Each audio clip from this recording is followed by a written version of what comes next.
who came today. Also, our sponsors. So our sponsors are Lamb, Northwest Natural, Republic Services, and Schnitzer Properties. Thank you, because without you, we could not do such wonderful events like this.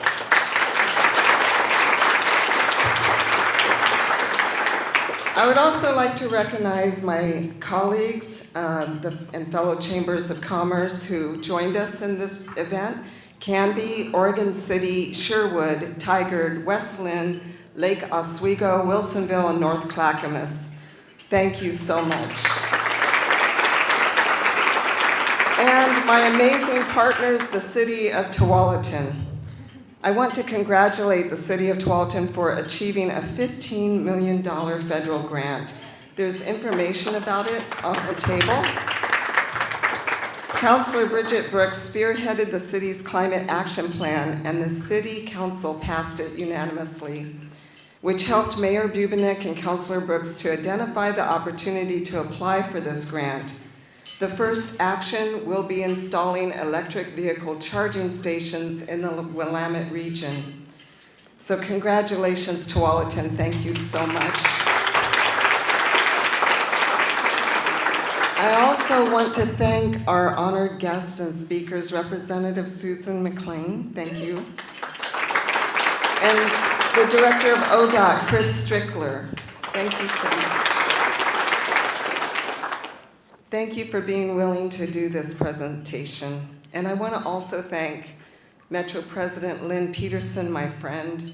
I met Lynn way back in 2005 when I was the executive director of the Lake Oswego Adult Center.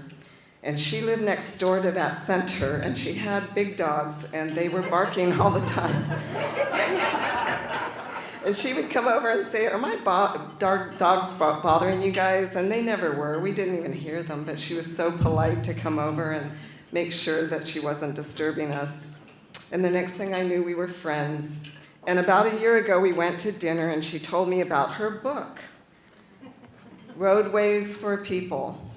And because we had started, our chamber had started creating the Oregon Tolling Updates website, I was studying everything I could find on transportation. I think I could be an engineer now. What do you think, Kittleson? So I was studying, and this book is wonderful. I learned about context-sensitive design and context-sensitive solutions. And I'm not going to tell you about them because I want you to buy the book. It's really good. But I believe we are here today because of what Lynn wrote on one of the final pages.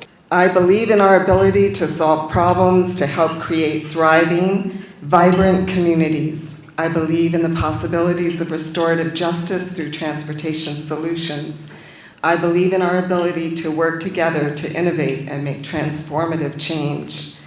And I think that if we keep that in mind, we can all come together, public and private, citizens and engineers, and we can create really amazing solutions. And Oregon can be that state that everybody's looking at saying, do it like they did it, look what they did. So I am going to now introduce my Business Advocacy Council Chair. She is my partner in crime. I couldn't have done this work without her. She's Susan Nowak, and she's just a force to be reckoned with. So Susan, I'm going to let you come up. Good morning, everyone, and thank you for being here. As Annalie has said, I'm the chair of the Business Advocacy Council, and we all put on this event.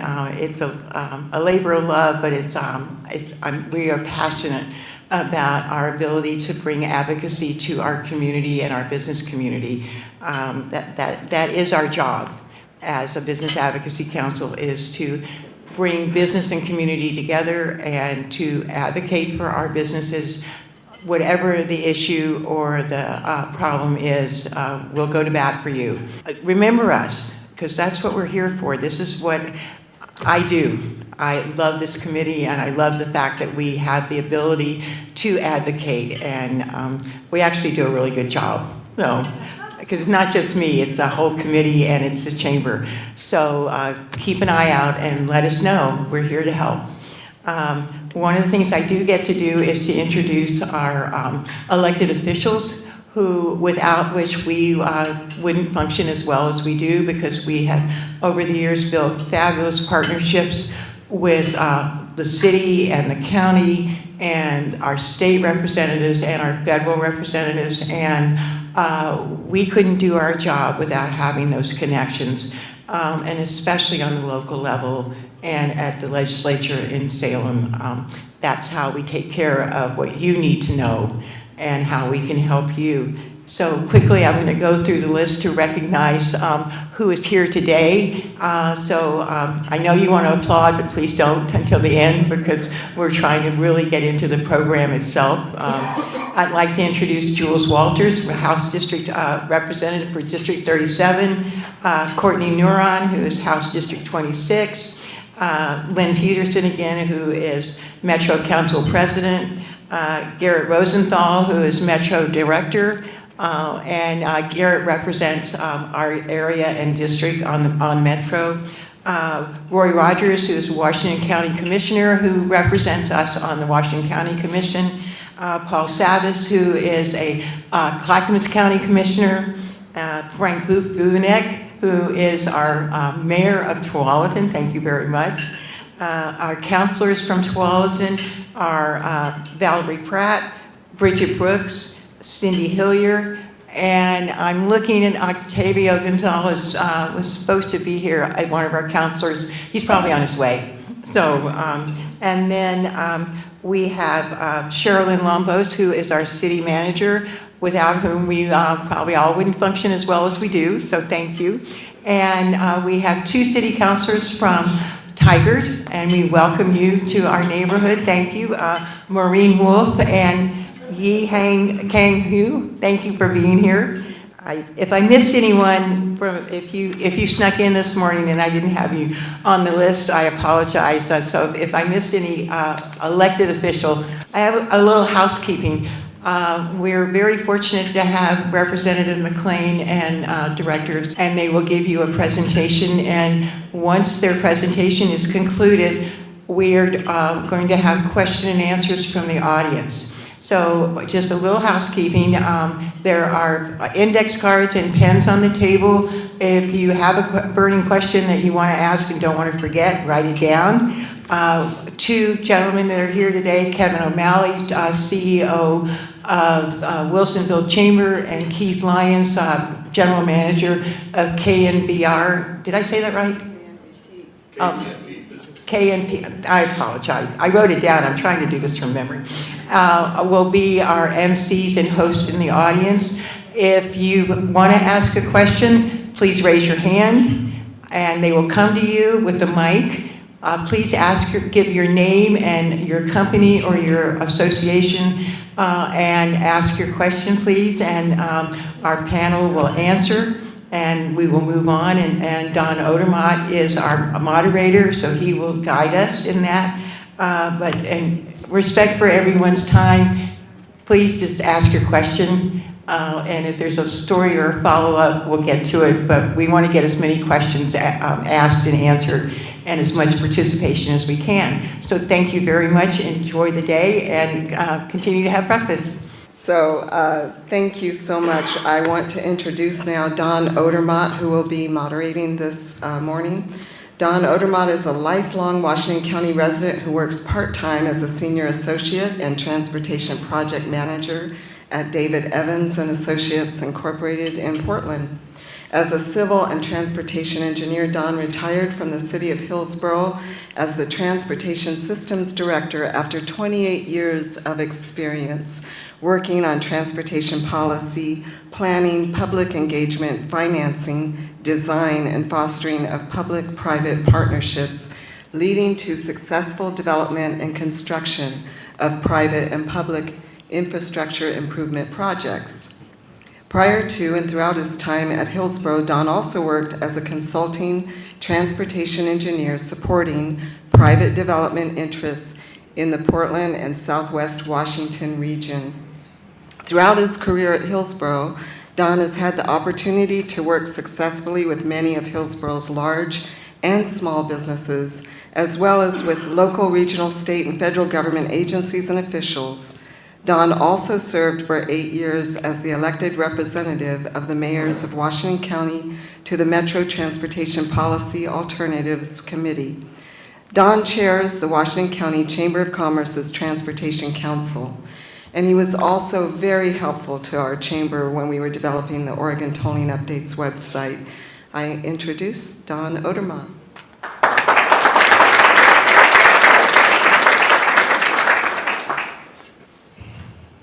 A little taller. We'll set Chris up on this one.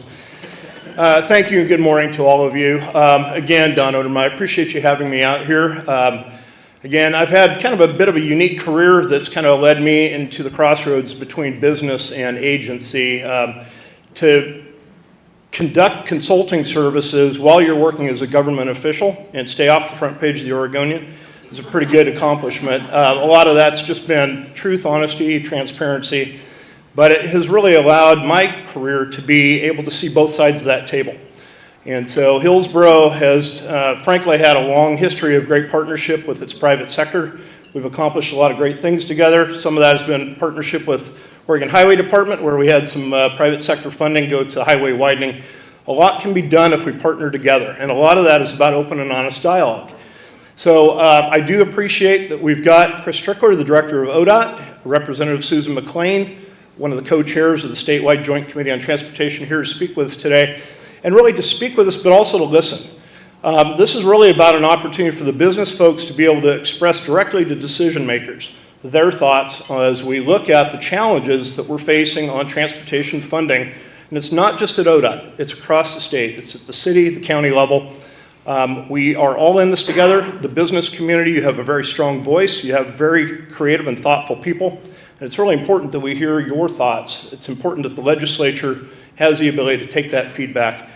The joint committee tour, I'm sure that Representative McLain will be speaking on that. But this is a great opportunity. We held a similar forum about a month ago for businesses up at the north end of the Washington County. I was approached by Anna Leah, and she said, hey, would you be willing to MC a similar one for South County and look at the room full of people. A lot of great business folks here, a lot of great creative minds. And so with that, I'd like to introduce our two speakers. I'll have them come up. I'm going to have Kris will be doing a presentation. So Representative, I'll read your bio quick and then allow you to go have a seat if you'd like. I can just sit here. Okay, or she can sit there. Anyway, I wanted to be respectful. So I'll start off. Representative Susan McLain is a lifelong Oregonian who spent over 40 years as a high school teacher and speech and debate coach. She served as a Metro councilor for 16 years and joined the state legislature in 2015. Representative McLain is the co-chair of the Joint Committee on Transportation, co-chair of the Joint Committee on the Interstate 5 Bridge, and member of the Joint Committee on Ways and Means, co-chair of the Interim Joint Education Appropriations Committee, a member of the Ways and Means Subcommittee on Education, and of the House Committee on Agriculture, Land Use, Natural Resources, and Water. Welcome, Representative McLain. Kris Strickler joined the Oregon Department of Transportation to lead its Delivery and Operations Division in October of 2018, and was appointed Director of the Oregon Department of Transportation in September of 2019. Along with a dedicated staff of over 4,700 employees, Kris oversees a large and complex agency focused on the delivery of Oregon's multimodal transportation system. The agency is tasked with modernizing its transportation network, diversifying the department, and bringing innovative solutions to achieve Oregon's transportation, economic, and environmental goals. Kris is also focused on bringing sustainable and reliable funding to ODOT. He's an experienced civil engineer with a background in pragmatic program delivery that prioritizes delivering customer service and transportation choices to communities. Welcome, Director Strickler. All right, good morning, everybody. Let me start by thanking Don and asking a little bit of advice how to stay off the front page of the Oregonian. So I want to start by thanking everybody for being here and affording me the opportunity to come. I'll be brief in the presentation because I really find the value of these discussions is in the Q&A and answering the questions and really getting to the meat of what's on your mind. And hearing from you is really how we adapt and evolve, not just in what we're doing in the near term for a 25 discussion, but what we do in transportation over the long haul. You've all provided input in the past. I see many familiar faces around the room that have really helped shape transportation in our state, and we look forward to more of that as we go forward. I also want to recognize Ryan Winsheimer. He's one of our team members in the back as well. Ryan, raise your hand. So anything that I commit us to in this discussion today, Ryan's responsible for delivering. All right. So I want to go through and give a little bit of a background about how we got into the position that we're in, or what are the contextual elements of our budget. Perfect. I'll just point your way. Thank you. So I want to talk a little bit about where we are as State of Transportation, who we are as ODOT, but more than that, I want to remind all of us that the situation that we have in front of us as it relates to a transportation budget is not just an ODOT problem. And I've been saying that around the state, and frankly, I think we're hearing that from our partners around the state as well. We've long been a system or a structure where we've had boom and bust cycles in transportation funding. It comes in, it satisfies the needs for a while, and then we go have another conversation about that. That's a really difficult thing for our city jurisdictions and county jurisdictions to plan for around the state. I'm hearing stories around the state of road departments and maintenance departments and those kinds of things in the small jurisdictions across the state that have once had 75 to 80 folks doing the work on the roadway, and now they're down to less than 25. Those kinds of impacts at times can feel like efficiency. But I can promise you in my conversations with the local jurisdictions, it's actually not efficiency, it's starvation. It is a dire moment for them, and it's a moment that keeps them from actually satisfying the needs of the system when you think about the breadth of the services that each of our local jurisdictions provide. Today we'll go through a little bit of the structural challenges. We'll do that at a high level because I'm assuming your questions will actually allow me to go a little bit deeper. And of course, Representative McLain knows our budget all too well. So we started in the 1913 timeframe. Now, when I say we, I'm talking about ODOT, and you'll see many elements in the slideshow that are about ODOT because we've done the math to really calculate where we sit and what we think the needs are. I want to be clear that as we say we've done the math, that's built on a basis of assumptions and the things that we think that Oregonians want and Oregonians need in order to provide the transportation network that you're all looking for. It also means, though, that if you adjust the assumptions, then of course the legislature will kind of weigh in on this, and we're looking forward to that discussion, that those assumptions will change the outcomes. And so I want to be clear that we've identified what the need is, but we also know that there are other things not on that list. And the things that aren't on that list, one, are the local jurisdictional needs because we haven't calculated that number for everybody and said this is what we think it is for you. But also we haven't calculated all the things in the transportation system that if we had an unlimited amount of money that we would actually be implementing. And so I want to be clear about that as well. Also not on here will be transit needs. There's a group working on the transit needs across the state right now.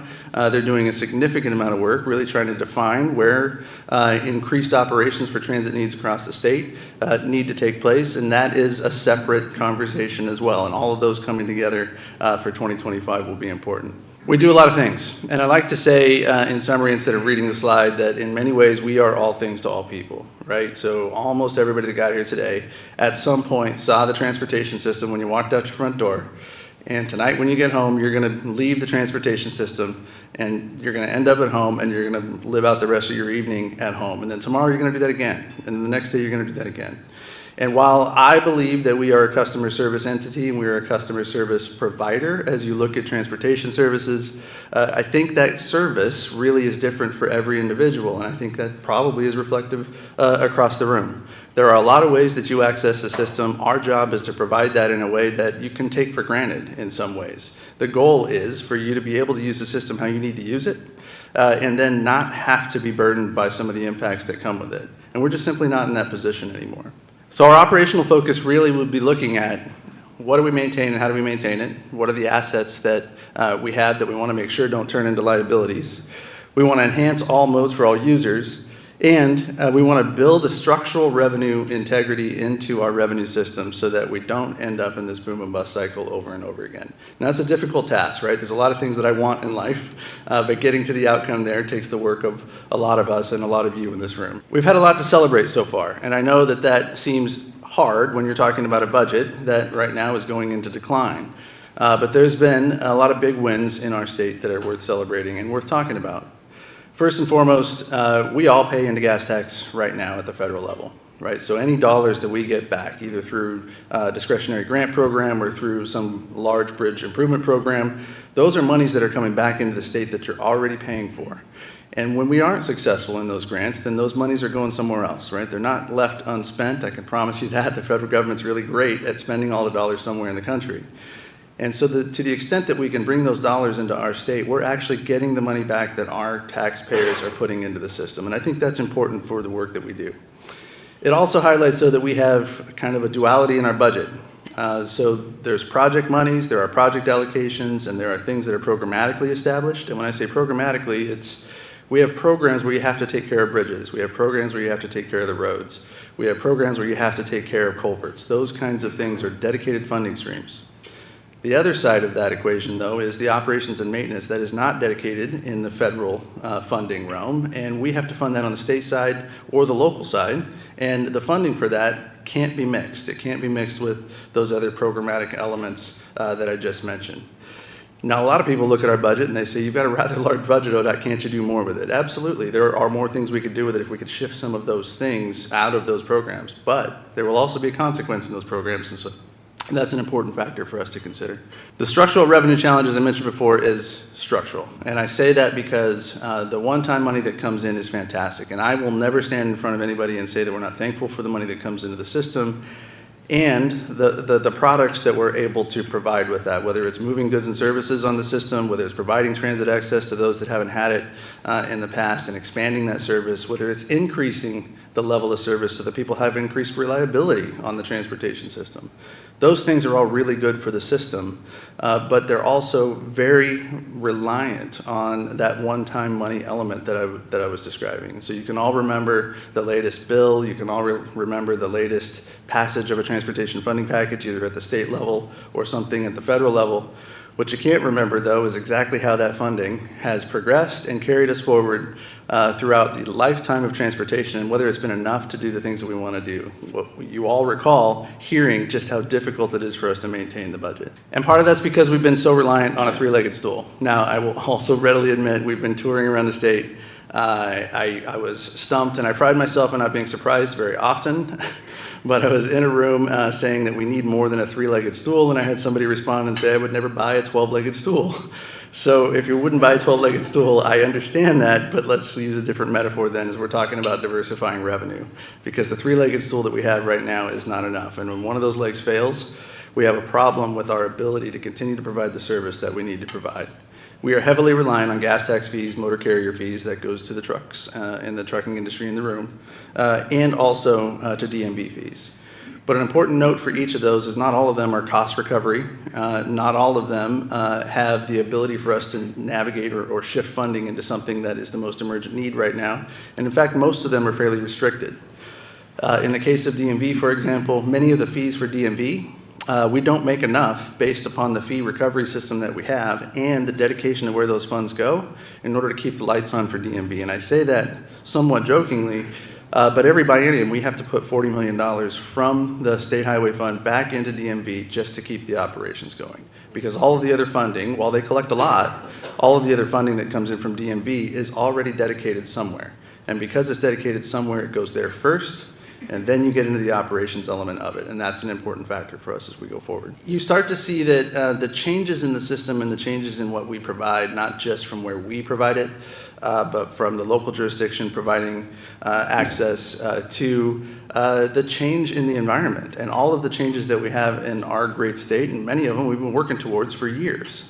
Those changes impact the needs and the use of the system, and because of those impacts, you can start to see that we've got two things working in the opposite direction. The revenues don't keep pace with the things that, frankly, we just do day to day. But then there's also increased needs and increased efficiencies in other areas that impact the buying power of the funding that we have. So House Bill 2017, you heard me mention it before. I am very appreciative of where we were. In fact, if House Bill 2017 hadn't passed, this conversation that we're having right now would be much more dire than it would have been in 2018, 2019. And the conversation right now is really focused on that operations and maintenance element. As you look at House Bill 2017, it was a fantastic infusion, and the legislature's leadership helped guide investments that we had never had before in our state. And so it's a celebratory moment across the board. The difficulty that we have in trying to operate what we have and maintain the assets that we have before they become liabilities, though, is that small sliver, the ODOT maintenance, 3%. Only 3% of the funding that came in for House Bill 2017 was dedicated to operations and maintenance. Inflation alone ate that up in less than 2 years.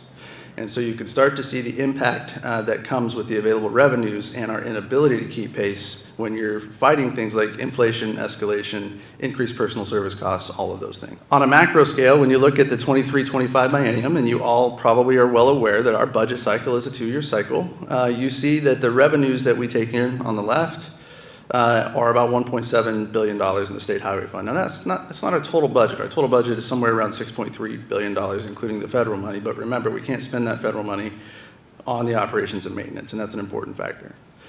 When you look to the right, this is where the funds start to go out of the agency. And that's not just, like I said, the agency. In fact, on the top right, you see the funding that's going to local jurisdictions. They desperately need that funding in order to continue to do the things that they need to do. And many of you in this room are fighting this same issue, where you don't have enough to maintain what you have, and you see your assets turning into elements of disrepair. And our ability to keep pace with them is really creating an issue for us as we go forward. In fact, at ODOT, for example, we have about 2,700 bridges across the state. Those 2,700 bridges are on a 900-year replacement cycle. So we get to about 3 a year. It's going to take us a while to get there when we look at that kind of funding stream. And that's out of those dedicated funding. That's not out of the operations and maintenance side. So that's an important element for us as well. As you continue down the path on the right, though, and you get to the bottom of that screen, you see the things that are dedicated all come off the top, and then you get down to the very bottom, and that's the discretion that we and our commission has in order to maintain what we have, $370 million on an annual basis. Sounds like a lot of money, but when you have 8,000 miles of roadway, 2,700 bridges, not to mention all of the other impacts, whether that's a slide, whether that's culvert impacts, et cetera, it doesn't go very far. And the other thing that I would say is it is a product of a direct correlation to people. The work that we do on the maintenance side, and this is true for every jurisdiction that performs maintenance on the roadway, is about people. It's not about buying a machine that's going to take the place of 4 other people. It is about having people to go do the work and have the experience to continue to do that work on a day-to-day basis. So again, you can get up tomorrow morning and again, do your very best to take the system for granted. The idea is that we keep the system functional and operational so you can continue to operate the way that you want to and need to, while also shifting towards more efficient elements when we can. We're in the midst of a budget cycle right now, and I just want to daylight this, not because this is the most significant part of the presentation, but it's a snapshot in time of where we are. So our budget cycle has us preparing a budget for our commission in the August timeframe. The governor's budget comes out in the December timeframe. The legislature has the hard task of having to consider all of those things for all state agencies, not just us, and then evaluating an end of session budget. And so that comes in the June, July timeframe. The importance of that timeline means our last budget submittal to our commission had to demonstrate the funds that we thought we were going to have in the next biennium. And I can tell you that what we believe we will have in the next biennium is a $350 million hole in our budget. That hole in our budget is about 1,000 folks that do the operations and maintenance work on the roads all across the state. That's significant because, again, that duality of our budget, it's not as much of the folks that are doing the project work, the folks at the Commerce and Compliance Division collecting motor carrier fees, those kinds of things. It is the folks that are out on the ground because that's the budget part that's strained. The other funds that are coming in from the feds are still helping a little bit to keep us afloat. In the absence of something, the things you see on the screen are going to continue to happen. And I don't say that as a scare tactic. In fact, quite the opposite. If it was a scare tactic, I'd put things up there that you haven't seen yet. All of these things are pictures from our crews out in the field and the things that we've experienced due to weather impacts and the ongoing impact of our operations and maintenance crews that they have to deal with on a day-to-day basis. In any given day, we might have a plow operator that has to get a chainsaw to go clear a tree, jump in a plow to clear the road, and then go back to the office to help map out the next day for the planned maintenance that they couldn't get to that day. All of those things are part of the equation. The impacts to Oregonians would be significant. And I don't, again, say that as a scare tactic. I tend to want to just put out there the truth of where we sit and the open and honest element of all of the impacts of our budget and what that means as it relates to our ability to provide service. Again, I go back to, we are a customer service agency.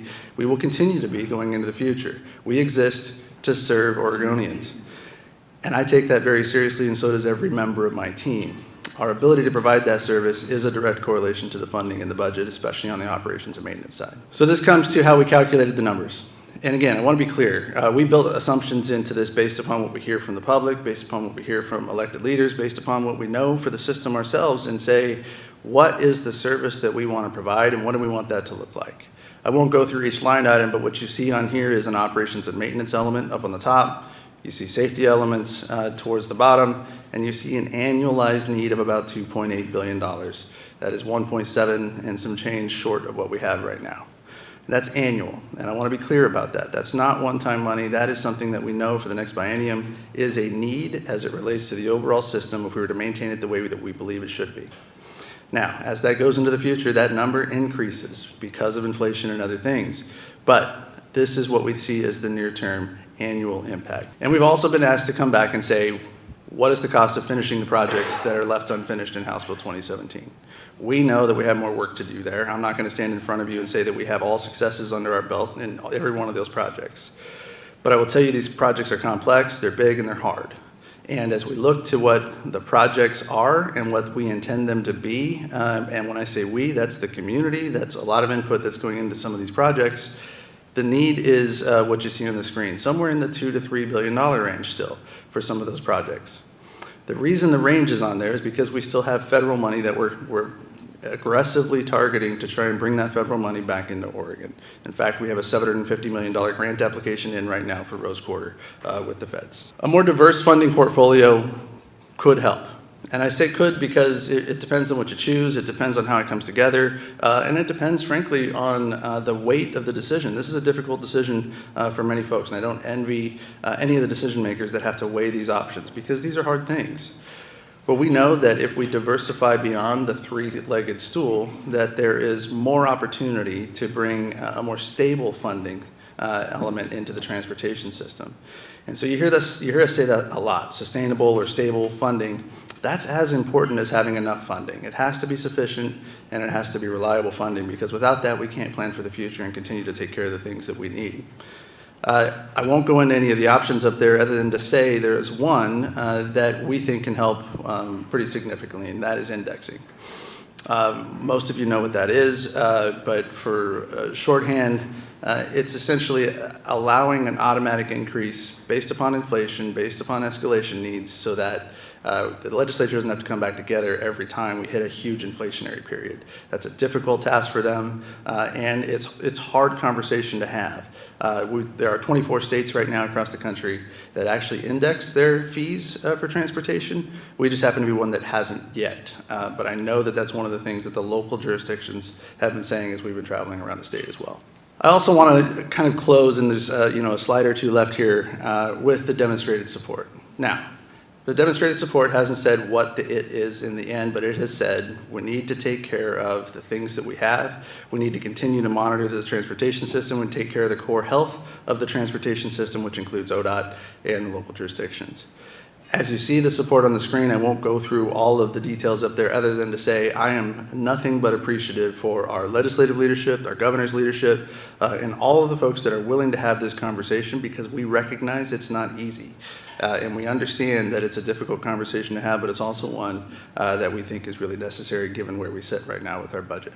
You'll probably hear a little bit more about this, that I will leave most of the conversation for Representative McLain, but I will say the leadership of traveling around the state, going to hear from folks in every corner of the state to hear what their needs are. You do hear themes that are slightly different, but you hear a lot of consistency, and that consistency is the core health of each of the agencies that are delivering transportation services across the state of Oregon is struggling, and that core is struggling because of the number of people that they can keep and the funding that it takes to support them. It's an expensive endeavor in order to keep the transportation system going, and it's extremely important for our economy, for the transportation system to be as reliable as we can make it. We are responding to more weather events and other things across the state, and local jurisdictions experience that even harder than we do at ODOT because we have the equipment that maybe some of them don't. The tour has done, I think, a fantastic job, and I want to applaud the leadership of going around, sitting on a bus for hours each time, and some people aren't able to sit on the bus the whole time. Sitting on a bus for hours to go through and see all the needs in the system, and then the roundtable, and then after that, having a public hearing. It's a lot of work for those that are invested in that and traveling around the state, and I can't thank them enough for that energy, and we've been helping to support that. Building public understanding is going to be the key. I've been fond of saying the thing that I dance right up to that line because I can't really lobby these things, right? But I can tell you what the information is, and I can tell you how difficult these conversations are, because you're talking about paying for services that we see out there every day already, right? So it feels new, but it's also completely necessary. And I say that the legislative leadership is going to need your support. They're going to need folks to jump in and say, this is an important priority for us, and they're going to need to hear from you so that you can get your point across about what you need out of the system.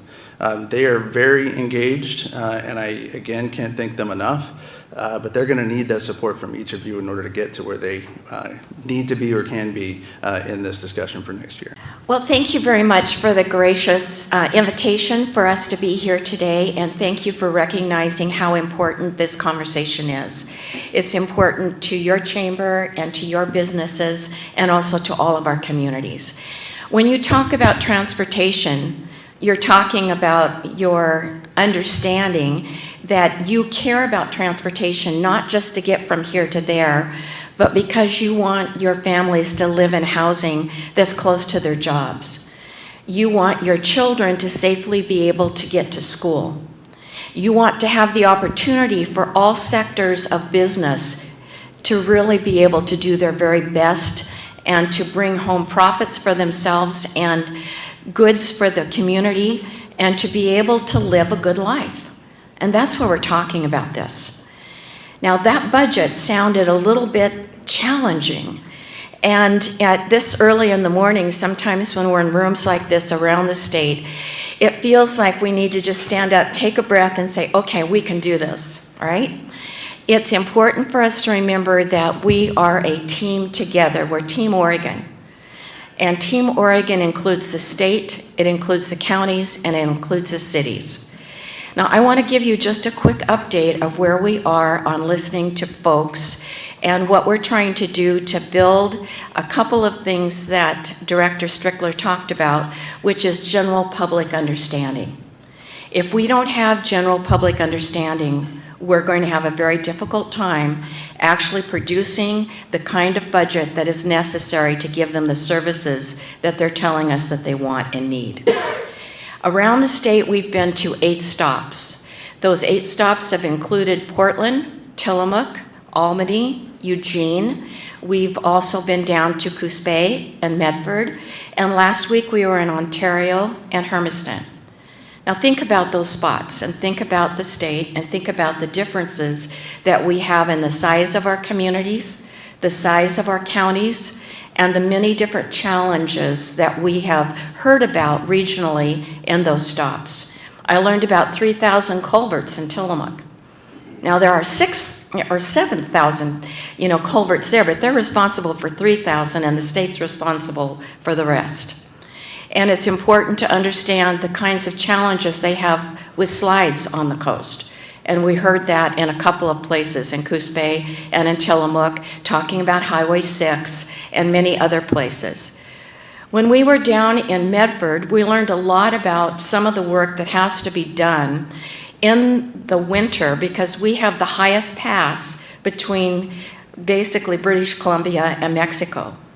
And they have to have a big push truck and 3 snowplows that are there outside of Grants Pass to be able to make sure that I-5 is not closed down.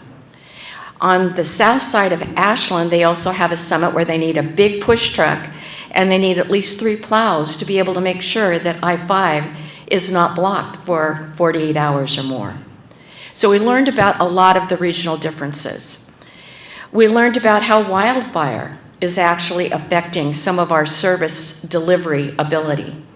We learned about how we have more issues with the maintenance of those highways and byways because of fire and other elements. And not a single thing costs less money than it did last year.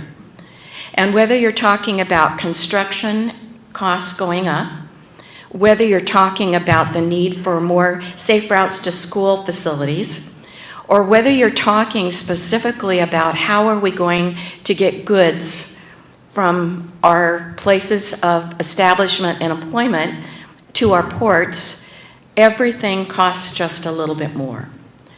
This is not a crisis that we created because of a lack of attention or a lack of understanding. And one of the elements that was up there that we also heard around the state, and I heard this in Hermiston, and I heard this in Ontario last week, we need some more opportunity to diversify and to stabilize and to have sufficient funding so we can do these services that we need. Now, that's important because as we went around, I felt goosebumps on being on a team. You know, it was a county commissioner in Ontario that I felt the closest to that day because of the things that she was saying that I also felt and experienced as we were going through the budget concerns. So I want you to know that, again, we are here because we know that it's going to take everybody in this room, that is going to help with the education of the general public because we have to get their support. And we can't wait. It can't happen after 25. But let's talk a little bit about those tools. Those tools are short-term tools, as the director pointed out, mid-term type of tools, and long-term. So when you look at the short-term, you are looking at things like indexing. We're not saying that's easy, but we're saying it's appropriate. And it's also something that we should be looking at. And quite frankly, it's been on almost everybody's list all the way around the state. Another issue is they're interested in us looking at what other states do. So Minnesota, we've had people in the state bring some folks from Minnesota because they heard from me, and Street Trust did this. You guys may know Street Trust. And Street Trust did this to bring in a fellow who had helped pass a very large transportation budget in '23. One of them was a delivery fee. And most of their businesses seem to agree to this delivery fee because they dedicated it to maintenance and operations. And the delivery fee was about 50 cents on every $100 of, in their particular version of it, about 50 cents on every $100 of a particular order. Now, they want folks to consolidate. Businesses don't like to come to your house 6, 7, 8 times a week. And it's going to be better for them if they have one delivery. It may be over $100, but it's 150 cents. And so it's important to understand that we are looking at things that are from other states that seem to be working and were able to be administered within 1 year.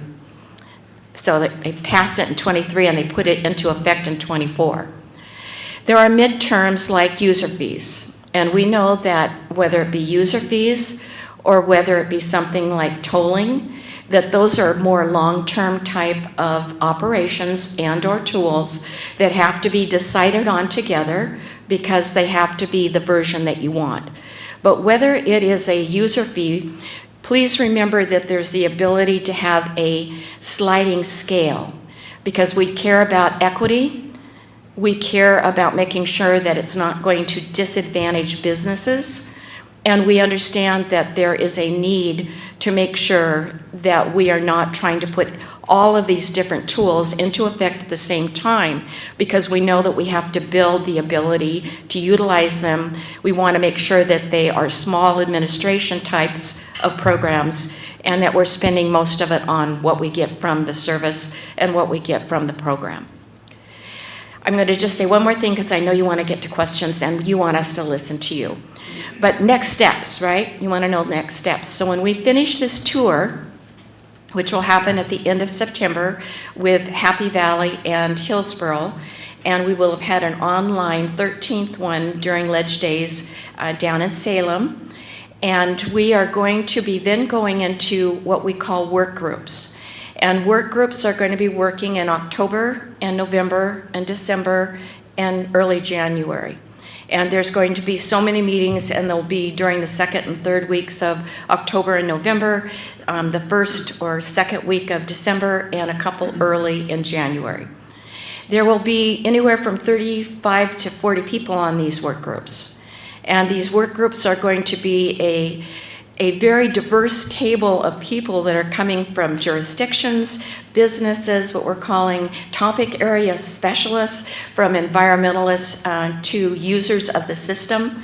And there will be people from JCT and also a member from each of our revenue committees in each one of these 3 groups. The 3 groups are going to be, number 1, guess what? Operation and maintenance. Number 1, we said operation and maintenance as it relates especially to safety, safety first. Number 2, the transit and anything that's micromobility. Remember our micromobility subcommittee that's working right now on anything that is not a freight truck or a car. And so that means scooters and electric bikes and walking and safe routes to school and everything else. And that 3rd group is going to be finishing our commitments, very short list, of anchor projects that are important. And as the director pointed out, we're doing very well getting federal funds for those anchor projects that we want to finish. Rose Quarter and 205 and Abernathy are right there at the top. And we know that there's ongoing work on the I-5 bridge because we're working on that with our bi-state committee. So that's my update. You'll be hearing more and getting invitations to join those work groups. And we will be having a legislative 3.5-hour meeting. My peers are really excited about that. And we are going to be having the online testimony from folks that couldn't go to any of those tour stops. We will be having a discussion and also a description of the resource library that we've asked ODOT to present and have available for the work groups. And we'll be talking about making sure that JCT members understand and get a chance to talk about which work group they'll be on. So I'm ready for questions whenever you are. Dave Farmer, Westland. Why can't the 3rd lane on I-205 be built now without inefficient, unfair tolls? We need our 3rd lane. So thank you for the question. That project has been broken into 2 phases. So the first phase is the Abernathy Bridge, and then the other phase is the lane from Abernathy out to Stafford. Candidly, we don't have funding to continue to advance the second part of that project. We had at one point anticipated employing tolls to help that finance plan, but that hasn't gone forward. And so we don't have the funding to continue that project. In fact, we don't have the funding to continue the design work on that project right now. So we're finishing the Abernathy, and it was one of the elements that was on the slide for additional funding to finish that work. We've spent this summer, like most of the rest of you, doing a workshop learning about transportation revenue, which has been really educational. Thank you for Emily for being part of that. And I think one of the things we learned is this is really complicated. There's more than 12 legs to the stool. There's a lot of considerations like equity and local jurisdictions and side roads and congestion. So what is the plan to educate the public? Like, it's great. I love the work groups. I think that's terrific. It's going to get a lot of smart people in the room thinking about this and talking about this. But what does it look like to get out and talk to folks about the fact that this has to happen? It has to happen in 25. And we're going to all need to suck it up and do some work to get there. So I guess I'll start on that one, if you don't mind. Number 1, you've hit it on the top of the head right there, that nail. And that is basically that it's not just us. We're trying to get out. I mean, you can look at our calendars. They're public. And we are going anywhere and everywhere to talk to any group, all sizes, all times of day, and making sure that they have the information to get started.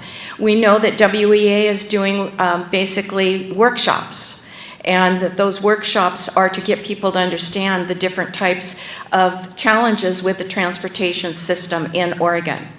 We know that we have chambers that are doing the same thing. Look at this. This is giving us an opportunity to help you understand what we need from all of us to be able to spread and spread and spread.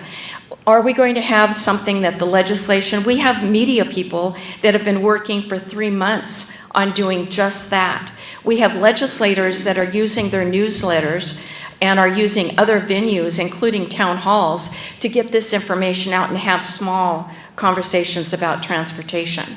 But what it looks like is us working together as cities, counties, and the state to get it out to nonprofits and to local communities anywhere, everywhere, and all the time. So we are working on also some, at least with my speaker, we are working on some actual elements that we can give to groups, you know, as something that you might want to hand out to your public. And we'll hear more about that in the next month or two.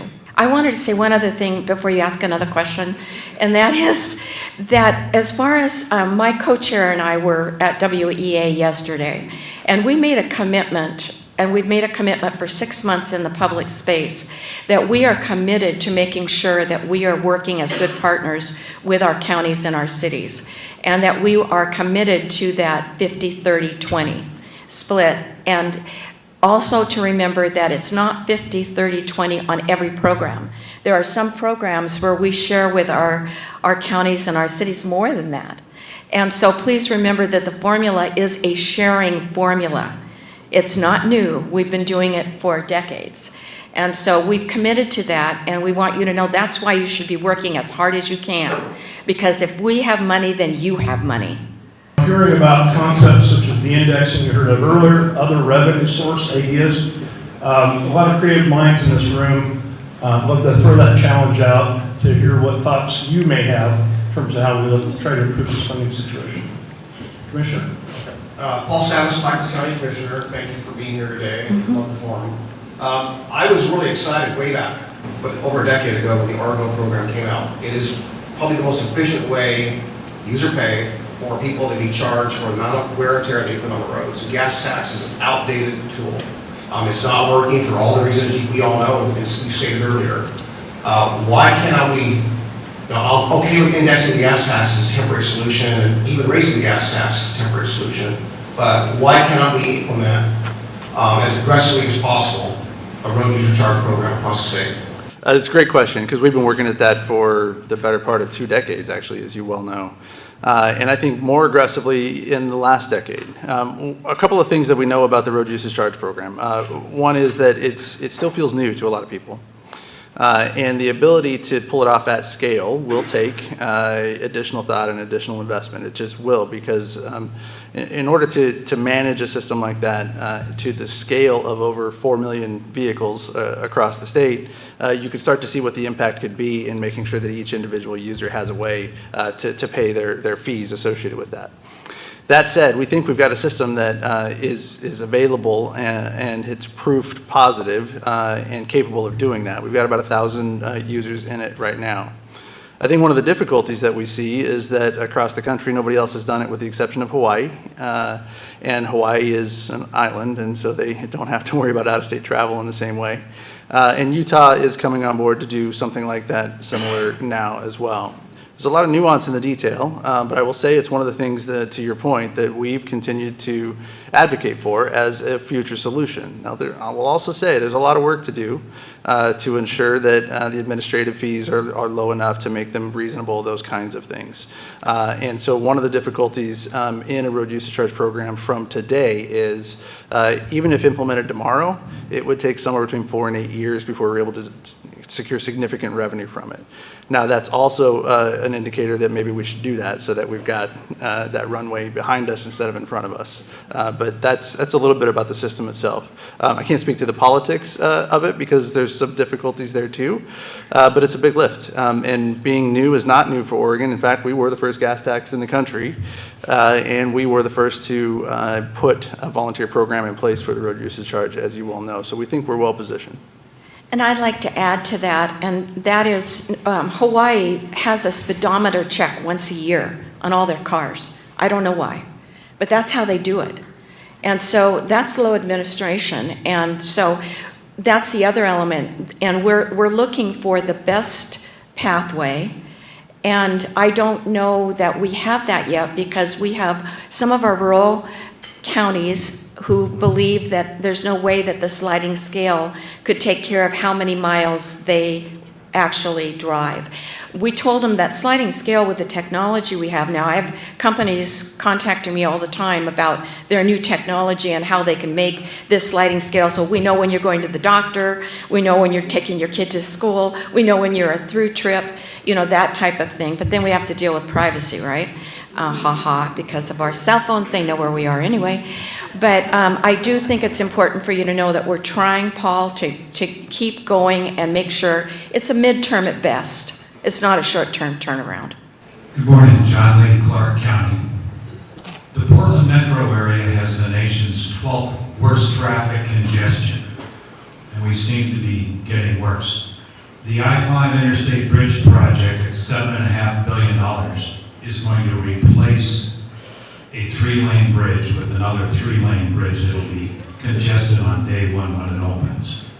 My question is, where's the value in spending the largest amount of money in the history of Oregon and Washington on something like this that is replacing an over-congested bridge with another over-congested bridge? I am happy to take that. Please. Okay. First of all, what a nice question for this morning.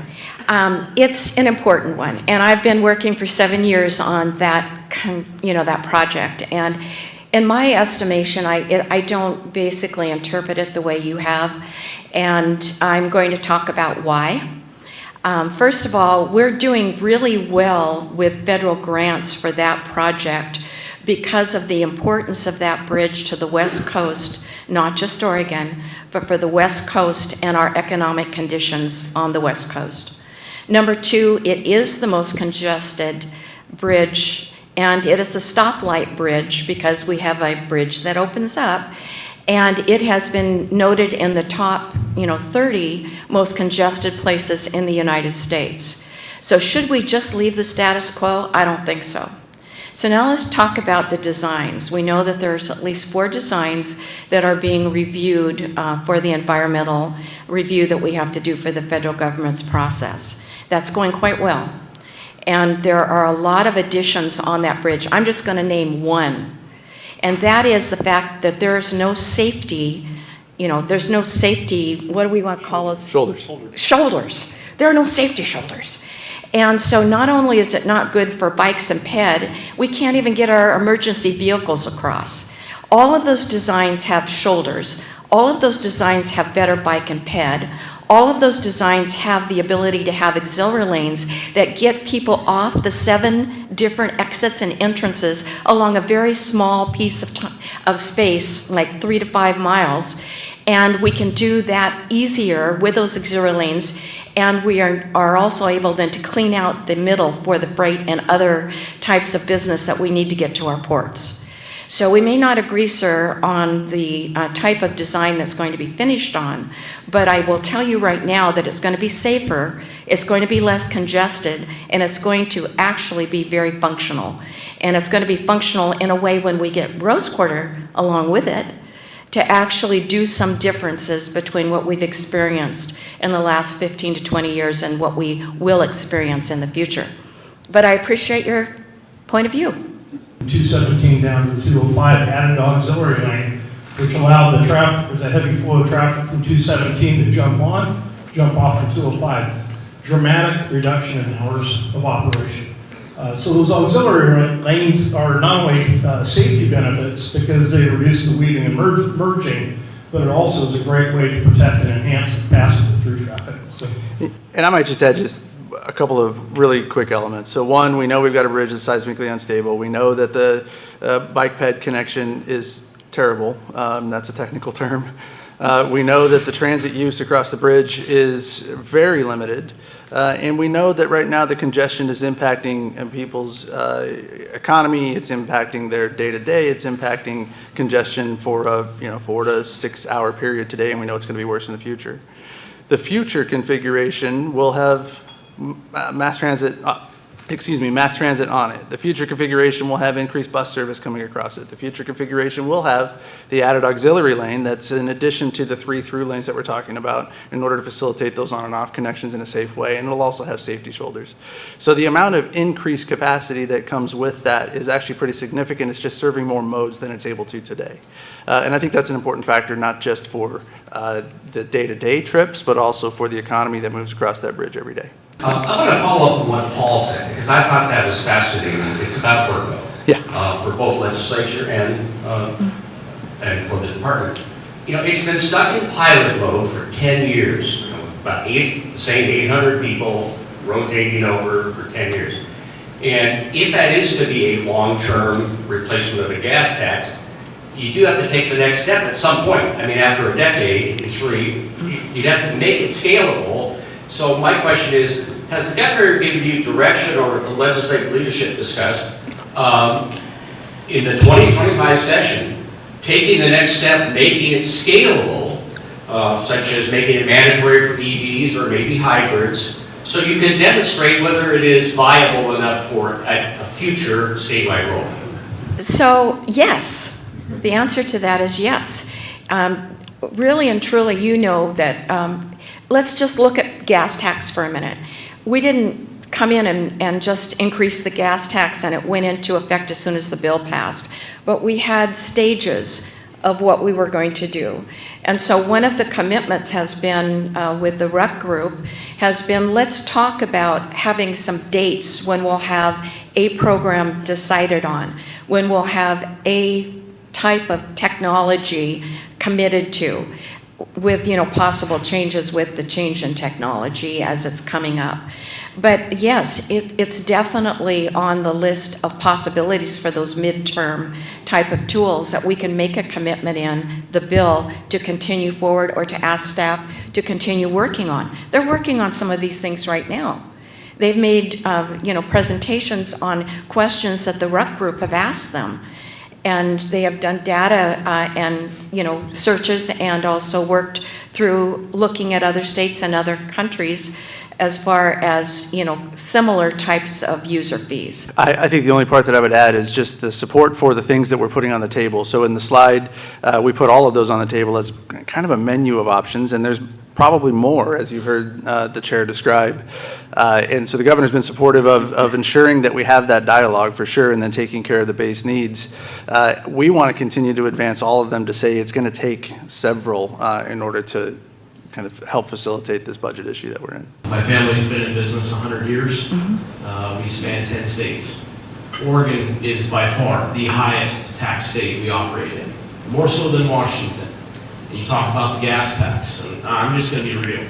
In the sense that, yes, the gas tax has declined, that's also because you pushed that decline with the carbon emission standard for Class 8 trucks that goes into effect January 1. And then on top of that, the incentives that you put forward for electric vehicles, which weigh more, which put more wear and tear on the highways. As a taxpayer, I'm beyond pissed in the sense that, and I'm just being blunt, we pay more living here and get far less benefit than you all think. You talk about needing more money, need more money. I'd like to hear about what you're doing to save money, because I am a state vendor, I am the low bidder on the product and commodities that I sell to you, but yet all your yards do what they want. It should have been a single bidder system, and instead they awarded 3 contracts. And the other 2 guys obviously donate to large campaigns. I don't. I'm a private business. And yet they're purchasing from the most expensive contract with less service. So I want to hear what you're doing to actually reduce cost, provide a bigger benefit, and tax the people that actually are doing more wear and tear on the road with the electric vehicles that weigh more. Same with the trucks that are coming. The roads are definitely not prepared for that. So I'd like to see more done with what you have versus adding this to. I'm fine adding 1 leg. 4 legs is fine. Adding 12 or 6 is unacceptable. I think we were supposed to be listening to that comment, I feel like it was more of a comment you wanted us to listen to, but the only thing I would add to that is we are working through the weight mile modernization effort to make sure that we have our heavy vehicles not paying too much. So this is one fee, so the weight mile fee. And that's going to be part of conversation in one of the work groups as far as how we can work on making sure that it's fair and equitable for all users. And then as far as your tax issues, I mean, we could talk about that all day. There's differences in property tax and sales tax and user fee taxes and DMV, charges and tolls. And I'm more than happy to have that conversation on a one-on-one basis. It's a complex issue, transportation. You pointed that out. Huge communication issues. The gentleman over there is right. There's a lot of tax issues involved, a lot of explanation. I will not get into 3 issues I have that I think might help this conversation. I can talk with Ryan about that. But there is one specific thing that I think needs to be done. I've talked to you about it once upon a time, and I've talked to your predecessor, and I think it's defining the system. Many years ago, Susan, you remember this, Washington County and the cities thereof, they produced a matrix of their streets, their system, that they prioritized based upon what they knew they had to maintain. Cities were instrumental in that, as well as the county, and you might remember that as well. I think the state needs to go through that effort. Susan says you're starting to do it. Once you would define, and we all agree, the interstates, the collectors, arterials have to be maintained. Once you would prioritize your A's, your B's, your C's, and D's, then you look at income streams that directly impact those particular efforts. When I was the Area 1 ACT chair, I talked to people around the state. And those acts around the state, they have different needs. But I'm here to tell you that many of us, and I'll pick on Washington County, Paul was there to pick on Clackamas, there are streets that we own, or that we use, you own. Not that you want them, but they're historical. Those streets are not major streets that have to be maintained. So if you would go through that effort, and I know you're interested in 25, but I'm interested in 35 and 45, I think you got a plan there. If you go through that effort and prioritize, like we've done in Washington County, and say, okay, how far does our gas tax go? How far does our vehicle registration? VMTs are an important discussion. When, here's my question, when are you going to do that? Have that serious discussion so that there is enough money for certain things. If you would take your modes of transportation and you would sit there and prioritize, there is enough money. It's just that you can't float it down to the lowest denominator. And you can't maintain the system. I'm here to tell you, you can't maintain the system. And you can communicate, and you've done a great job, been everywhere. I've seen you in tons of places. You can continue to do that, but you're not solving the problem. So, what are you going to do about it? As always, thank you for the question. I always appreciate it when you do it when I'm in front of a microphone also, that's great. So a couple of things. We've done some of that, as you know, but some of that's been in the reduction efforts that we've had to put forward for our budget. So what I mean by that is we know that if we go into the budget cycle, in the next budget cycle, that we will be prioritizing interstates only. And when I say prioritizing interstates only, that means only repaving interstates. No secondary routes would be repaved. Some of the more rural routes would turn to gravel, those kinds of things. Because we know that that priority has to be part of the equation, and we've actually done some of that work. The problem that we run into from time to time is every route we have is a priority for somebody, and we're trying to provide that access, and we're trying to provide that service for them. That said, we are in the position now where we can't keep everything to the same level, and you see it right now in some of our jurisdictional transfer conversations. 82nd Avenue is a prime example. We could not maintain 82nd Avenue at the same level that the public wanted, that we wanted, and that was probably necessary because of the funding, and so it wasn't at the same level of priority for a maintenance activity as Interstate 205. The funding went to Interstate 205 to continue to maintain it. Ryan didn't have enough to continue to maintain 82nd, we engaged in a jurisdictional transfer conversation. So to your point about many of these facilities are owned by ODOT and we don't need them, I'd go even a step further and say not only do we not need them, but they're probably not best served by us. And they should be something that should be owned by a local jurisdiction and then configured the way the local jurisdictions want. That's an important factor when we look at the system overall, because that's going to help us get to exactly what you're describing.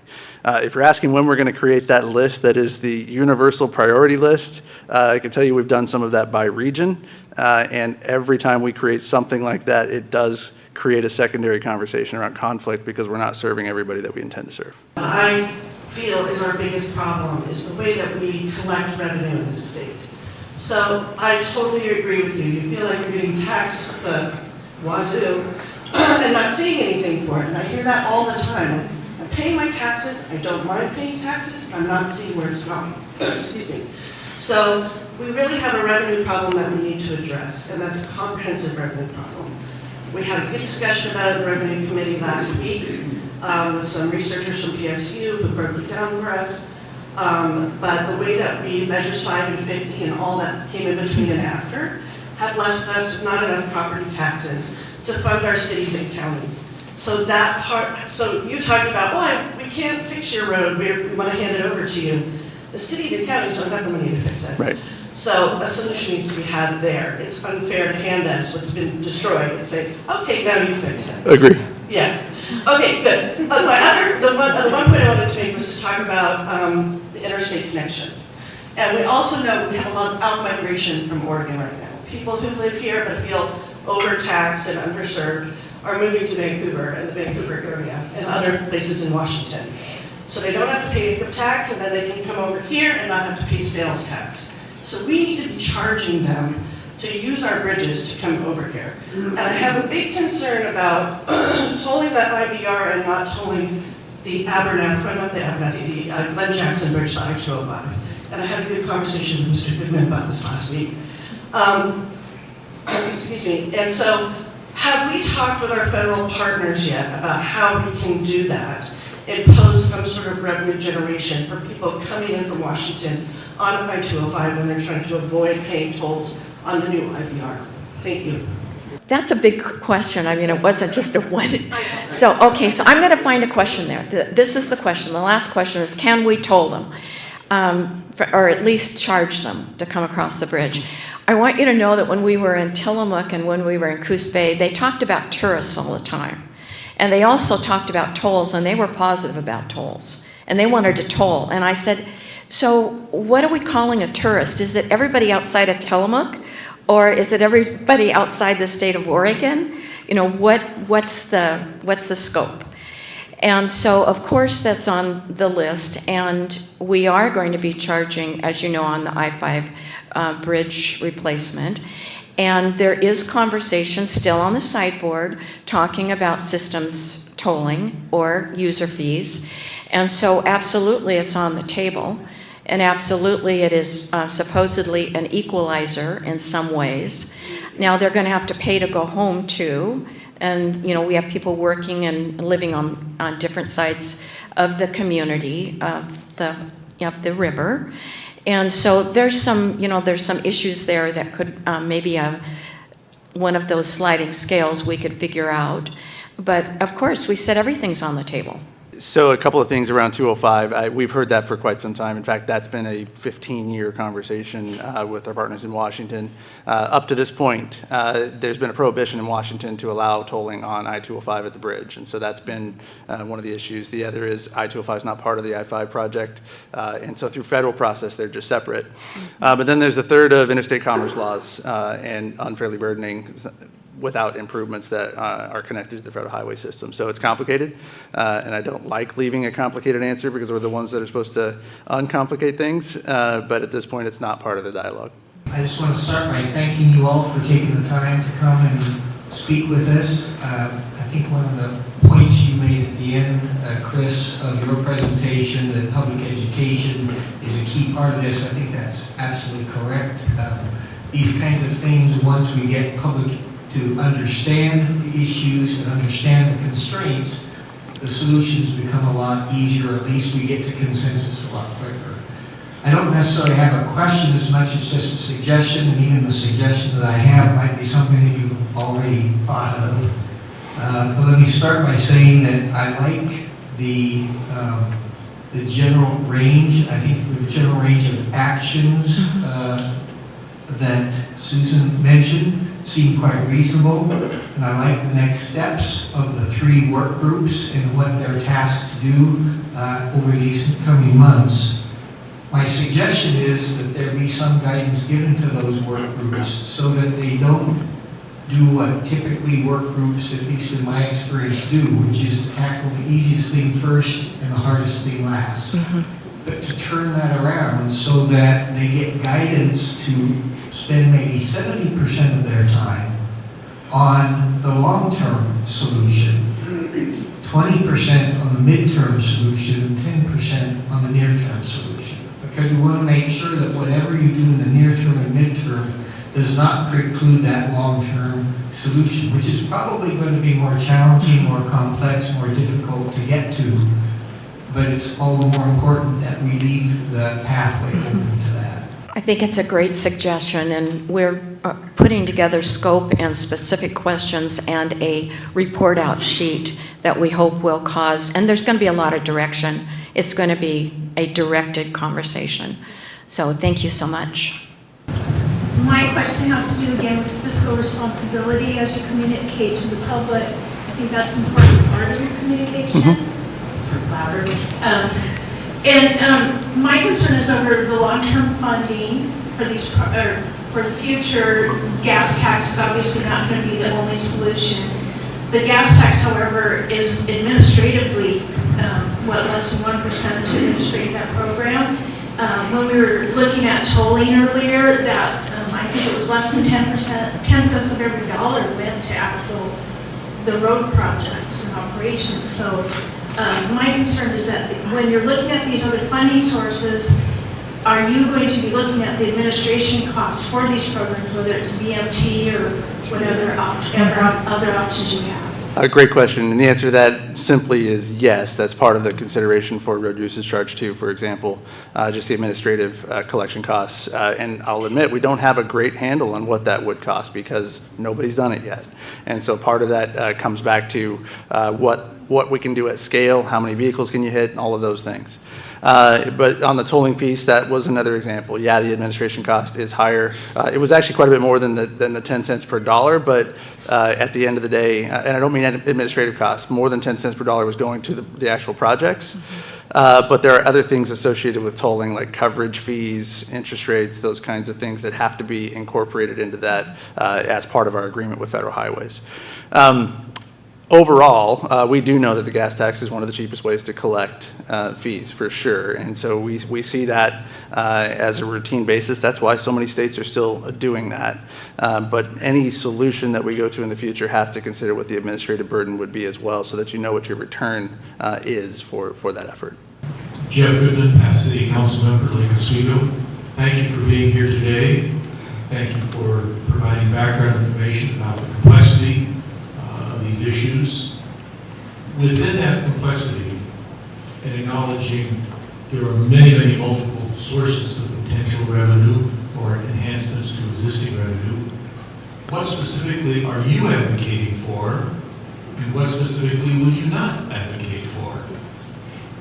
Well, first of all, my first response to everybody is I don't have a favorite, okay? I think it's really important that this is, again, not siloed conversation, that legislators have favorites and counties have favorites. This is a dialogue, and so I have purposefully not picked a favorite.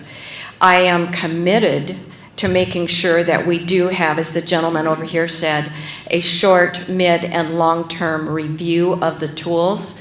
I am committed to making sure that we have sufficient and stable and diversified funding. I don't think we should ever put our eggs in one basket again.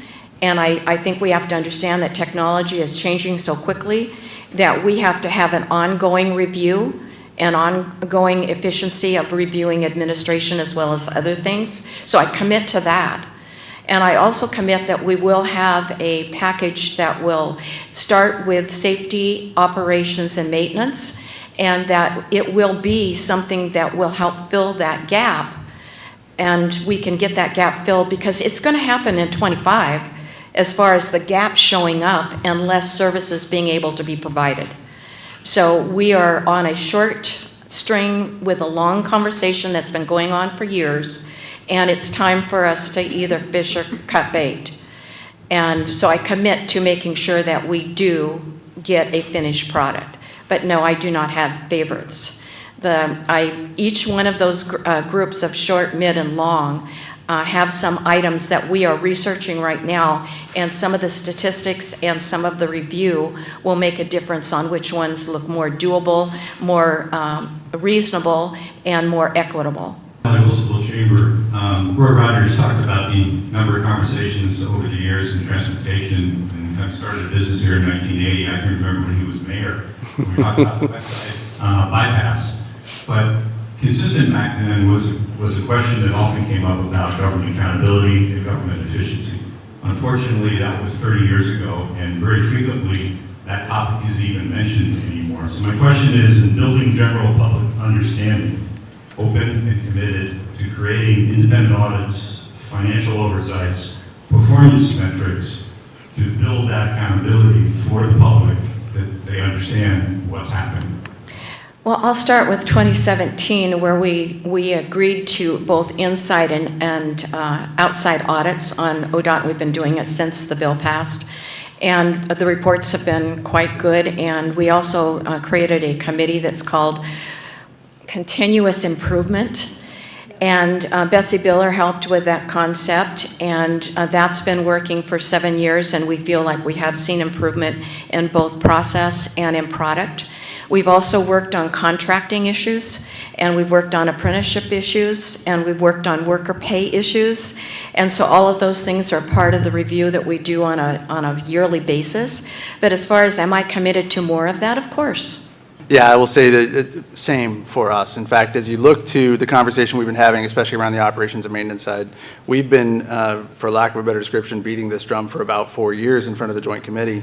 And as part of that, we've been suggesting and saying out loud that we know we have to manage the things within the agency first before that trust can be built, so that others can then see it within themselves to invest in us. We've been doing that, whether that's efficiencies in DMV, whether that's efficiencies coming out of the Continuous Improvement Advisory Committee. I recently asked for kind of a review of our top line elements, whether it's our project delivery or other things, to find those efficiencies. We're continuing to do that because we know that's important, and frankly, we live here too. And so we want to be as efficient as possible so that we can continue to provide that service to you. So one of the things we uncovered during the WBA workshop this summer is how much we actually pay a year towards transportation. And I was surprised, and I asked the staff if we could remember the number, but it was something like about $300, $400 a year for gas tax. And so I would encourage you all to help us understand what we're actually paying for the system currently and what it might look like. Because my sense is, while taxes will obviously go up, as we think about it annualized, it may not be the big hit that we're thinking it is. So I just want to put that in context. I thought it was going to be a lot more. One, thank you for that, Elizabeth, because as you think about transportation investments, what most Americans, and I think Oregon's not a lot different from that, we presume the all-in cost of transportation is something that's being done to us, as opposed to something that we participate in. So as you think about what you pay on an annual basis for your transportation costs, there's probably a bunch of folks in this room that wouldn't be surprised to say you're paying $10,000 a year for a passenger vehicle, right? And yet within the grand scheme of how much you're paying in Oregon state tax for the use of the facility, it's right around $300 for gas tax and registration fees for the average user. So I don't diminish the fact that $300 is significant, because that is significant. But when you look at the choice-based decisions built into transportation also, whether that's the cost of vehicle, cost of even transit passes, cost of insurance, all of those things, the choice-based decisions in transportation are far greater than the ones that are coming from the tax base. Hi, this is basically just a comment, not a question for you guys. My name is James Zerker, A&I Distributors, lifetime truck driver, user of the roads nationally and locally, and I understand the importance of the upkeep of the transportation transportation system. And I understand that you guys need to find funding for this, but no matter where you get this funding from, it's going to trickle down to the common taxpayer. And we are already taxed to death. We are cost of living 8th in the nation. So if your goal is to find money somewhere, tolling, through delivery fees, which affects us as motor carriers, whatever you do, it's going to affect the common taxpayer. At 8th in the nation, you're going to drive more people out of the state. You'll have less revenue to work with the government as well. So, at this point, whatever you do, the common taxpayer is going to be more heavily burdened, and we don't need that. So I understand you're faced with a difficult situation. I don't have the answer, but that's just opinion for a comment. I'm just trying to put together quite a few thoughts, but when we talked about, the 3 committees, I was also curious if there's ever been a thought about even a Zoom meeting between the different levels of government. For instance, I would love to be in a Zoom meeting with a Metro member, a House of Representative member, the Transportation Committee, and our city. Because there's a lot of issues now with the tolling coming up in our community. You can see how frustrated the community is around any kind of extra traffic here. And when Commissioner Rogers discussed long-term solutions having more scope, I think there's a real conversation around that. We haven't talked about rail. We haven't talked about how we pull this back, and really the other piece about it too, I used to live in Detroit. They have really great improved roads, but they don't have the same natural features that we deal with here. And so they could do alternative routes and different things like that, which would be, in my mind, a better plan for tolling, for instance. So those are kind of the unique questions that we face in the region. And the other thing that's so different from here in the state from where I have also lived is that development here is not tied to transportation. And we, in other states it is. So that you can't just build without infrastructure to support what we're building, and think about how cities are supposed to pay for all this. So while I appreciate, that that everybody needs money, I think we're in a place where we really need to do some trust building, and this whole building of bureaucracy stings. And I appreciate there's other needs around the area, and I also appreciate that in a lot of ways I feel that this area with all its traffic feels very kind of neglected sometimes. So I'd like to be able to pinpoint a way that we could communicate and problem solve short term, even if it's a gas tax, to hold the space, long term to build trust and solutions for the future with the emerging technology using our best minds together. And any response, I know that was a big one, I'm sorry, but any response I'd appreciate. And I really appreciate everybody coming out. I'm Bridget Brooks, City Councilor, Tualatin. First of all, we totally have capacity for online meetings, and you can pick which Metro Councilor you want online with me, and I'm happy to, Christine's here, I mean, we've got lots of choices. You can bring as many of your friends as long as you don't have a quorum, and it's important for you to know that we're open to do that. I do that 45 hours a week, and we're ready to go with a Zoom link anytime. Also, the committees, the subcommittees are online because of wildfire and because of scheduling. All of these subcommittees are going to be online, and that's also to help our folks that are in, races and politics right now, as well as just trying to get the work done in an efficient way. Anybody can listen to all 3 of those groups. And I also wanted to mention that the trust building element, I feel that this is something like, here we are together today, and that's what we're trying to do. Is we're here because we want you to know we feel like we need to talk more. And this is just the beginning, folks. The next 6 months, you may get tired of seeing me in every room. But it's one of those things where it's important for you to know that our agency and our legislators want to know what the individual communities are saying. And we were very careful to hold one of our tours in each one of the 3 counties. We went Happy Valley, we went Portland, and we went Hillsborough up in this area. And we'll do more. Invite me to a tea. I like tea. Can I just ask you, just for people in the room, where to look for the meetings that you refer to, and also who else serves with you on your transportation committee? Thanks. I would be happy to send you a list of who's on JCT, if that's what you're asking, and I'm happy to have my staff teach you about OLIS if you don't know OLIS, because OLIS is where you're going to find most of the information. We will be posting for the legislative days, and it will be on OLIS, and it'll have all of the information, the agenda, and any additional material that we're putting up. But my office is happy to help. I know Representative Neron's office will probably help too, so whoever you'd like to call, we're happy to do that. Representative, that acronym OLIS, do you know Oh. what it translates to? I don't do well with abbreviations. Yeah, Oregon Legislative Information System. yeah. Good morning. My name is Adam Cunningham. I'm a candidate for Wilsonville City Council. One of the big issues that I hear from my community is a concern about tolling coming to our region.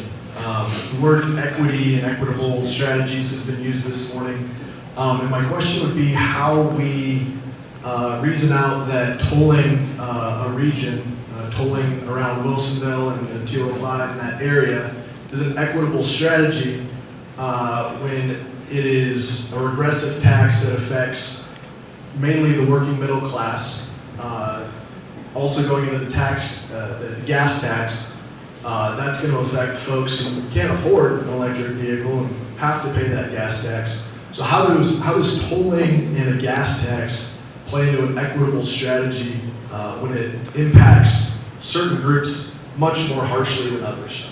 First of all, I mean, when you talk about tax or fees, it's somebody paying something for something, right?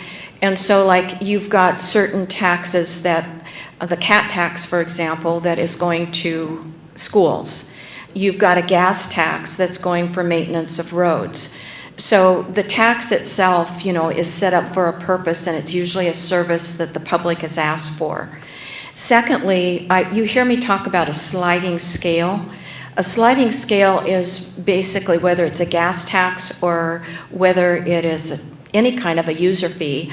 We're trying to make sure that we are taking both data and experience and information from our citizens and our communities about who can't pay and what's not fair to pay.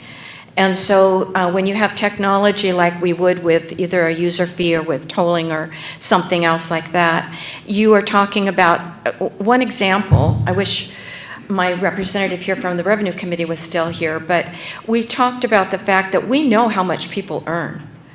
Our tax department, our revenue department knows how much everybody earns. And so maybe you get a tax return if you have paid a tax that we think you don't have the ability to pay. So some of the folks said, you put your little, what do you want to call them, bar on your car. Transponder, yeah. And when you put that bar in your car, you may have to pay, but you get back more than you pay. Or you don't pay because the bar says you have a certain income, so you don't pay. So when we're talking about fairness, whether it's any kind of a fee or a tax or user fee or a toll, we're trying to make that our number one criteria. Who should be paying, what's a fair ability to pay, and how do we make sure that those that can't pay don't have to pay? So that's part of the system, and I hope you add to that. Yeah, I'll add very briefly just a current status of where we sit right now. So no secret, we were working on a toll program that was regional. We were working on a toll program that would have tolled Abernathy Bridge on I-205, and then of course the Interstate Bridge Replacement Project. The Interstate Bridge Replacement Project is still a tolled project. It will be a tolled project. It's got tolling as part of the finance plan in order to replace that bridge. The other two programs or the other two projects, we've paused that work for a lot of the reasons that you just described. We haven't been able to kind of work through how to find the most equitable outcome and all of those things quite yet. And there was quite a bit of resistance. That said, we've paused that work, really waiting to say, as you look to 25, what's the direction that we can respond to? So as an agency, we'll stand ready to respond to whatever direction we get in order to advance the work.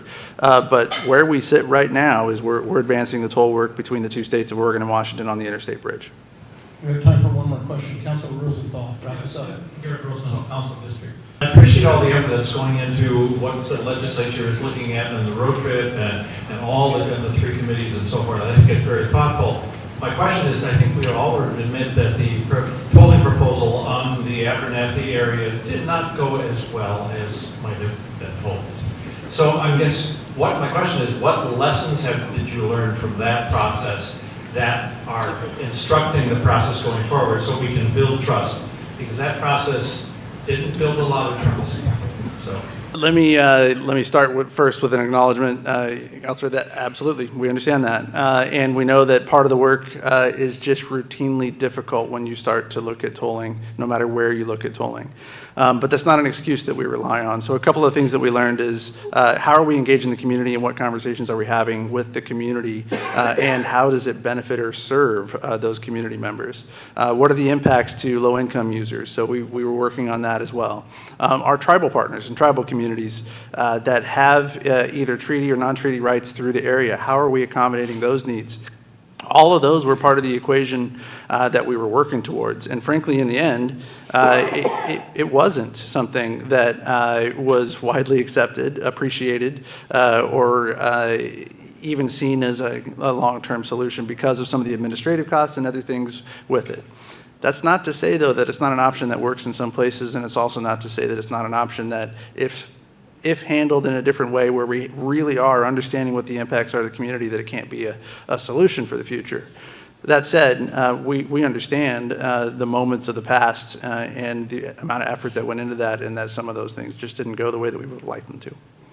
Appreciate it. The question I got is, moving forward, if we do get into the phase that we do start tolling, how can you guarantee the community in which many people feel that the funds already budgeted for ODOT are mismanaged? How can you guarantee that the funds collected by the tolling will be managed properly for the ability to be put back in the community?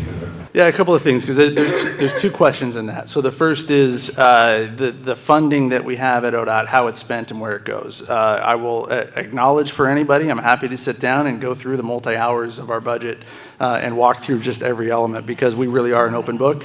Everything about what we're spending literally can be tracked and is tracked, and we can certainly communicate that with anybody. And we understand that there's some confusion in that. For example, what you saw on the slides today in a very brief presentation was a 5-hour presentation in front of the Joint Committee to really ground people in what funding we have and how we can spend it and where it can be spent based on statutory authority, whether that's set in Congress, set in federal highway guidance, or set in state guidance. Those things aren't things that we had been talking about for the last 30 years, right? We had just talked about we need more every time we come back to the table, and we've got areas where we could be more efficient. We knew 3 to 4 years ago that we had to start outlining what are the restrictions that we have on the funding, where does it go, and then what does it buy for Oregonians, and so that's what we've been doing. So you saw 2 slides that really were representative of probably another 30 that we had in front of the Joint Committee. For tolling, I would say it even goes a step further, and I say a step further because in order to create a debt portfolio for tolling, and I don't want to get too technical, but I will say that you have to meet toll covenants. And so you have to meet the requirements for the bondholders, which includes that ongoing audit function that comes with that. And so it can only be spent in the areas where you have designated the tolling to go, and you have to pay for maintenance as part of it in those toll bonds. So I can guarantee you that that would be open as well. And in any, like I said, in any tolling configuration, and as we look to the I-5 bridge, we know that we'll be selling toll bonds in the states of Oregon and Washington to facilitate the construction of that project. And those toll bond covenants are the metric that tells us where we can spend the money. Representative McLain, I just wanted to add one more thing, because I think it's important. During this tour, I have not been at one single stop where the county or the city or even private industry has not said, we work so well with ODOT. And it's really important to understand that when we start things like audits, like we did in 2017, and we start things like having a continuous improvement process, that we are committed to continuing to improve. That's all. Thank you very much. How about a nice round of applause for our speaker?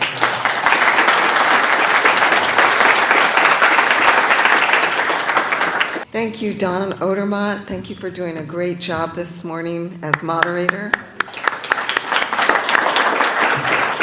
And I'm deeply grateful, Representative McLain and Director Strickler, for your presence here today and your presentation. Thank you, guys. This was a very enlightening, brilliant conversation today and dialogue. It was everything we had hoped it would be. I am so shocked we haven't solved this problem this morning. And have a wonderful day. Thank you.